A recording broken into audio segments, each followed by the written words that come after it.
I found the body at dawn, torn open like something had reached inside and pulled out everything that made it human. The screams I heard 3 hours earlier suddenly made terrible sense. My name is Donald. I'm 45 years old, and I've been a park ranger at Blackwood National Forest for 23 years. I've seen bear attacks, missing hikers, and even a few suicides. But nothing, absolutely nothing, prepared me for what started happening 3 weeks ago. Let me back up. It began on a Tuesday. I was finishing my evening patrol when dispatch crackled through my radio. Donald, we've got a report of unusual animal sounds near the Copper Ridge Trail. Can you check it out? I radioed back confirmation and headed toward Copper Ridge. The sun was setting, painting the forest in deep oranges and purples. Beautiful. Deceptive. When I arrived at this trailhead, everything seemed normal. Too normal. The forest had gone completely silent. No birds, no insects, nothing. Every ranger knows that silence in the woods means something is wrong.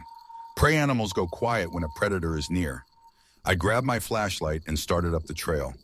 About half a mile in, I found the first sign, massive tracks pressed deep into the mud. They were canine but far too large. Each print was easily 12 inches long with claw marks that gouged the earth. Whatever made these tracks weighed at least 300 pounds. That's when I heard it, a low guttural growl that seemed to vibrate through my chest. It came from somewhere to my left, deep in the thick undergrowth. I unholstered my sidearm, a .40 caliber that suddenly felt like a toy. The growl came again, closer this time, followed by the sound of something massive moving through the brush. I'm not ashamed to say I ran. I ran back to my truck and didn't stop until I was inside with the doors locked. My hands shook so badly I could barely get the key in the ignition. As I drove away, I looked in my rearview mirror. Something stood at the edge of the tree line. It was massive, easily 7 feet tall, standing on 2 legs but hunched forward. In the dying light, I could make out a wolf-like head, but the proportions were all wrong, too large, too angular. Its eyes reflected my taillights, glowing an unnatural yellow-green. Then it dropped to all fours and vanished into the forest.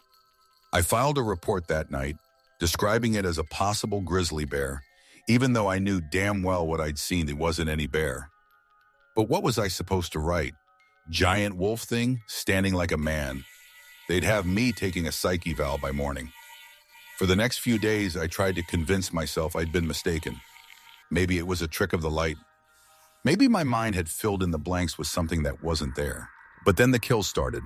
First, it was wildlife. Deer carcasses found ripped apart with a savagery that didn't match any known predator. The state wildlife officials who came to investigate were baffled. Whatever did this has incredible jaw strength, one biologist told me, holding up a deer femur that had been snapped cleanly in half. I've never seen bite patterns like these. Then it escalated. A group of 4 college students went camping near Ravens Point, ignoring the advisory warnings we'd posted. When they didn't check out on schedule, I was sent to find them. I discovered their campsite in chaos, tent shredded, supplies scattered, and a trail of destruction leading into the forest. I followed it. The first body was a young man named Trevor Mason. I found him 200 yards from the campsite, his body wedged into the fork of a tree 15 feet off the ground. His chest cavity was open, ribs spread like wings. The kill was fresh. Steam still rose from the corpse in the cold morning air. I radioed for backup and kept searching. I found the second victim, a girl named Rebecca, another 100 yards deeper. She tried to climb a tree to escape. It hadn't helped. The third body, Marcus, was discovered near the creek, half submerged. The fourth student, Jennifer, was missing entirely. We searched for 3 days and found nothing but scraps of her clothing and 1 hiking boot with her foot still inside. The FBI came. Animal control, wildlife experts. The media descended like vultures, calling it a rogue grizzly, a pack of wolves, even a serial killer with trained dogs. But I knew, I'd seen it that first night. The park was closed to visitors. A military-style hunting operation was organized, complete with thermal imaging and helicopters. They found nothing. No den, no tracks that led anywhere, nothing. After 2 weeks, the operation was scaled back to just a handful of rangers doing regular patrols. That's when it started hunting us. Ranger Mike Chen was the first of my colleagues to die. He was doing a dawn patrol when something attacked his vehicle. We found his truck flipped on its side, the roof torn open like a can opener had been taken to it. Mike's body was 30 feet up in a pine tree, displayed like a trophy. The thing was playing with us. I became obsessed. I spent every free moment researching, trying to understand what we were dealing with. I read old Native American legends about the timber spirit, a cursed creature that was neither man nor beast. I found historical accounts from the 1800s of trappers who described something similar. One journal entry from 1847 particularly stuck with me. It walks like a man, but hunts like the devil himself. Silver does nothing. Fire does nothing. It cannot be reasoned with or scared off. It hunts for pleasure, not necessity. 3 more people died over the next week. A maintenance worker, a local hunter who'd ignored the closure, another ranger who'd been my friend for 15 years. I started staying in the forest overnight, trying to track this thing. I set up trail cameras everywhere, analyzed the pattern of attacks, tried to predict where it would strike next. The footage I captured was nightmarish. Glimpses of something massive and wrong moving between trees, eyes reflecting in the darkness. A shape that seemed to shift and blur whenever the camera focused on it. Then came the night everything changed. I was stationed at the old fire lookout tower on Widow's Peak. It was a cold November night, temperature dropping below freezing. Around 2 a.m., my radio crackled with static, then cleared.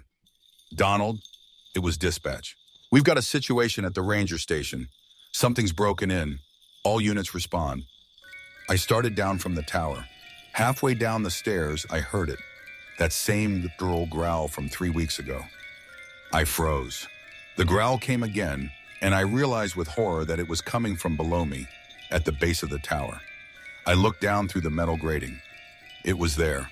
In the beam of my flashlight, I finally got a clear look at the thing that had been killing people. It stood on 2 legs, its body covered in dark, matted fur that seemed to absorb light. The head was wolf-like but grotesquely enlarged, with a snout full of yellow teeth each as long as my finger.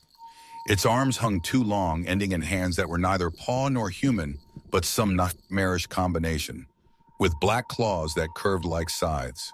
But it was the eyes that will haunt me forever. They were intelligent, aware, and filled with a malice that was almost human.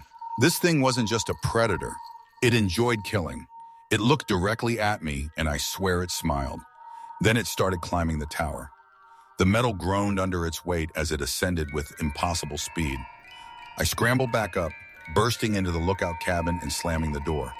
I shoved the desk against it and grabbed my rifle. The entire structure shook as the creature reached the platform outside.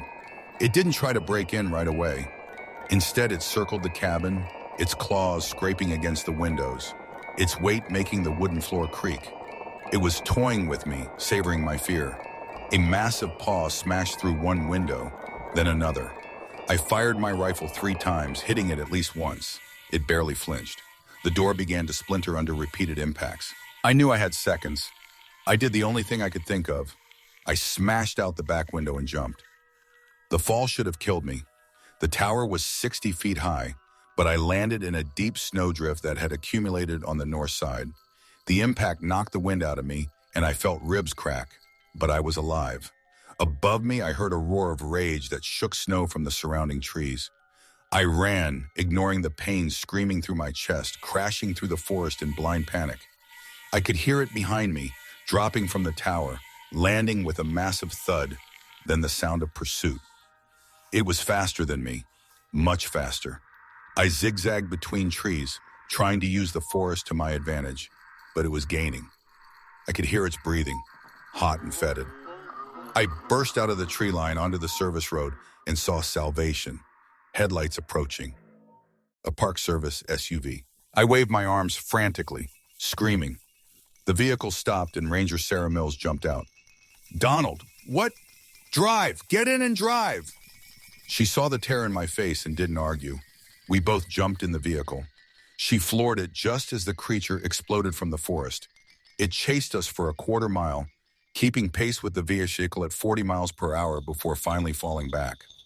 Sarah took me to the hospital in town. 3 broken ribs, a concussion, and severe lacerations. While they patched me up, I told her everything. She believed me. She'd seen the thing herself, if only for a moment. The attacks continued. The governor declared a state of emergency. The National Guard was called in. Military units with actual firepower swept the forest. They found the creature's den 3 days later, a cave system near Echo Lake filled with the remains of at least 30 people, some dating back decades. They pumped tear gas into the caves. They sent in armed teams. They used explosives to collapse the tunnels. They claimed they killed it. The news showed charred remains they said belonged to a large predatory animal, possibly a hybrid species. The park was declared safe. Tourists started returning. But I know better. 3 nights ago, I was locking up my house when I saw tracks in the fresh snow around my property. The same massive prints I'd first seen on Copper Ridge Trail. They circled my house 3 times before heading back into the forest.